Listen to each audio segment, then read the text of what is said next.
Hello dear students, welcome back to my channel physics SPC. Heat transfer का एक question.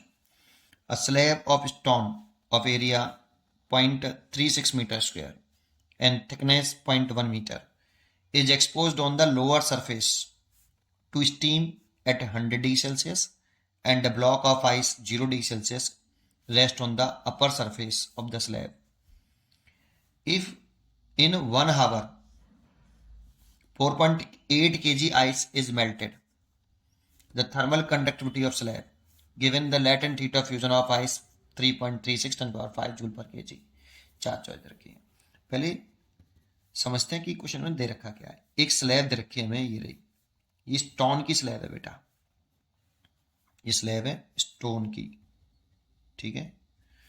और इस slab का जो एरिया है, ये जो एरिया क्रॉस सेक्शन है स्टोन का, ये एरिया ऑफ द स्लैब ये है आपका 0.36 मीटर स्क्वायर। और थिकनेस जो है स्लैब की, ये इसे एल मान लेता हूँ, एल मान लो, एक्स मान लो, टी मान लो, 0.1 मीटर है, ठीक है, स्लैब की। अब इसके जो is exposed on the lower surface steam eight 100 degree Celsius, है ना। यहां पर 100 डिग्री सेल्सियस टेम्परेचर है, स्टीम है बेटा यहाँ पे, ठीक है। और a block of ice 0 degree Celsius rest on the upper surface, यहां पर 0 डिग्री सेल्सियस पर एक ब्लॉक है आइस का, ये, ठीक है। In 1 hour 4.8 kg ice is melted, एक घंटे में 4.8 kg आइस मेल्ट हो जाती है। Thermal conductivity of slab, slab मतलब स्टोन, ये स्लैब स्टोन की स्लैब है बेटा, ठीक है। इसकी थर्मल कंडक्टिविटी पूछ रहा है। तो बात आती है कि आइस को मेल्ट होने के लिए हीट एनर्जी चाहिए। आइस जब हीट एनर्जी एब्जॉर्ब करती है तभी तो आपकी आइस मेल्ट होती है। तो हीट एनर्जी मिलेगी कहाँ से? तो देखो, ये 100 डिग्री सेल्सियस टेम्परेचर मेंटेन कर रखा है इस स्टोन के इस एंड का, और इस जगह पर टेम्परेचर जो है वो 0 डिग्री सेल्सियस है। तो हीट करंट जो होती है, दैट मीन्स हीट एनर्जी जो फ्लो करती है, वो high temperature to low temperature की तरफ फ्लो करती है, ऐसे इसमें कंडक्शन हो रहा है। तो ये हीट करंट, अब हीट करंट का फॉर्मूला में आता है कि अगर ये कोई एक रॉड है, इसका एरिया क्रॉस सेक्शन ए है, लेंथ एल है, और हीट ऐसे फ्लो कर रही है, ये टेम्परेचर मेंटेन कर रखा है टी एच और ये टी एल, ठीक है ना। तो एरिया देखो हीट करंट के फ्लो होने के परपेंडिकुलर है, ठीक है। अच्छा, और लेंथ ही है हीट करंट के फ्लो होने के अलोंग, इसकी थर्मल कंडक्टिविटी ए है। तो जो हीट करंट होती है, इसे हीट करंट बोलते हैं। ये होता है flow heat energy flow in 1 second, 1 second में फ्लो करने वाली हीट एनर्जी होती है ये D T, heat energy flow in 1 second, या rate of heat energy, rate of heat energy, rate of flow of heat energy, rate of flow of heat energy is equal to K A, temperature difference लिखते हैं तो higher temperature minus lower temperature, that mean temperature difference upon length, ये formula होता है बेटा। लेकिन इसकी जो ये जो एनर्जी फ्लो कर रही है वो 1 सेकंड में कर रही है, जूल पर सेकंड। अगर आपको 5 सेकंड में निकालना है तो इस 1 सेकंड में फ्लो करती है हीट एनर्जी आई एच, तो 5 सेकंड में कितनी करेगी, 5 का मल्टीप्लाई कर लो, है ना। चलिए, तो देखो पहले मैं हीट करंट ही निकालता हूँ कि हीट करंट कितनी है, आई एच इस वाले केस में।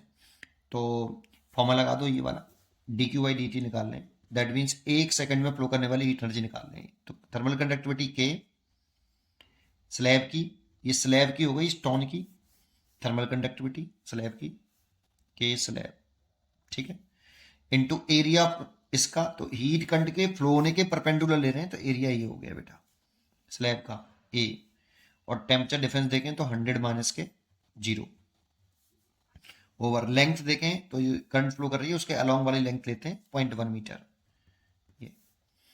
ये 1 सेकंड में फ्लो करने वाली हीट एनर्जी है। 1 सेकंड में अगर स्टीम से 100 डिग्री सेल्सियस से 0 डिग्री सेल्सियस तक 1 सेकंड में इतनी हीट एनर्जी फ्लो करेगी, लेकिन 1 घंटे में कितनी करेगी, 1 घंटे में, 1 घंटे मतलब 60 मिनट इंटू 60 सेकेंड, तो heat energy flow in 1 hour अगर निकालना चाहे तो हीट एनर्जी निकालना चाहे जो 1 घंटे में फ्लो कर रही है, तो 1 सेकंड में फ्लो करने वाली हीट एनर्जी में 3600 सेकंड का मल्टीप्लाई कर लें, तो इतने जूल एनर्जी फ्लो कर जाएगी। भाई 1 सेकंड में करती है IH का हीट एनर्जी फ्लो करती है, 1 सेकंड में कितनी एनर्जी फ्लो करती है IH, तो 3600 सेकंड में कितनी एनर्जी फ्लो करेगी, तो IH इंटू 3600, ठीक है, ये हीट कर लिया। तो IH कितना हो गया, KA 100/0.1 इंटू 360 जूल। अब जो ये हीट एनर्जी फ्लो करी है, इसी हीट एनर्जी को ये आइस क्या कर लेगी, एब्जॉर्ब कर लेगी, ले लेगी और मेल्ट हो जाएगी। इतनी हीट एनर्जी को 1 घंटे में वो लेगी, तभी वो मेल्ट होगी। तो कितनी एनर्जी ली उसने, Q बराबर m into latent heat of fusion. इसी हीट एनर्जी को इस आइस ने ले लिया होगा और आइस इस हीट एनर्जी को ले एब्जॉर्ब करके मेल्ट हो गई होगी। तो कितनी एनर्जी उसने ली है, KA into 100 into 3600 over 0.1 is equal to, कितनी आइस मेल्ट हो गई है वो भी क्वेश्चन में रखा है, 4.8 kg आइस मेल्ट हो गई है। तो mass of melted ice 4.8 kg और latent heat of fusion of ice दर के हमें 3.36 10 की पावर 5, 3.36 इंटू 10 की पावर 5, सबकी वैल्यू पुट कर दो। एरिया भी स्लैब का हमें क्वेश्चन में दे रखा है 0.36, लिखा नहीं, हमने लिखना चाहिए यहाँ पर। तो अब सॉल्व करना है इसके बाद, के निकालना है। तो देखो के इज इक्वल टू कितना आएगा, इसका सब मल्टीप्लाई कर लें, तो 4.8 3.36 10 की पावर 5 इंटू 0.1 ओवर 100 इंटू 3600, ये तो आ गया। एरिया प्रोसेशन भी नीचे आ जाएगा, तो उसकी वैल्यू पुट कर देता हूँ 0.36। ये अब इसको सॉल्व करना है ना। तो देखो 1.18 अगर यहाँ हटा लूँ तो ये 10 हो जाएगा।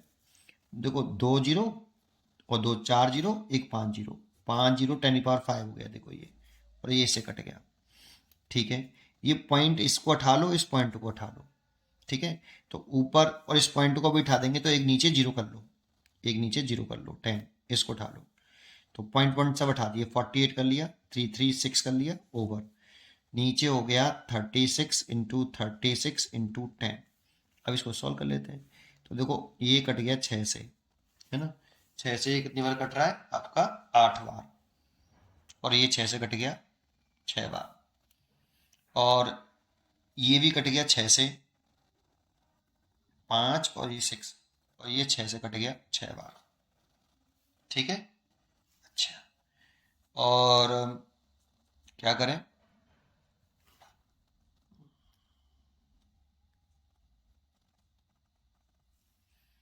सॉल्व कर लो बेटा, 1 सेकेंड। और देखो 2 से काट लो ये 28, और 2 से काट लो ये 5, है ना, 2 से काट लो ये 3, और 2 से काट लो ये 14, 2 से काट लो ये 4, और 2 से काट लो ये 3। कैलकुलेशन कर लेना यार। ऊपर बचा 14 इंटू 4, 14 इंटू 4 हो गया 56, है ना, और नीचे 15 एंड 3 45। अब इसके साथ डिवाइड कर लेना, तो ये डिवाइड करके आ रहा है 1.24। यूनिट की बात करें किसकी, थर्मल कंडक्टिविटी की यूनिट। तो थर्मल कंडक्टिविटी की जो यूनिट होती है वो जूल पर, दे रखी है यहाँ पे यार, मीटर सेकेंड डी सेल्सियस। ये तो 1.24 ये चॉइस हो गई ए, 1.24 जूल मीटर पर second, metre second D Celsius, है ना। तो first choice is correct choice. उम्मीद करता हूँ कि आपको ये क्वेश्चन जरूर समझ में आया होगा। पढ़ते रहिए और खुश रहिए। Thank you.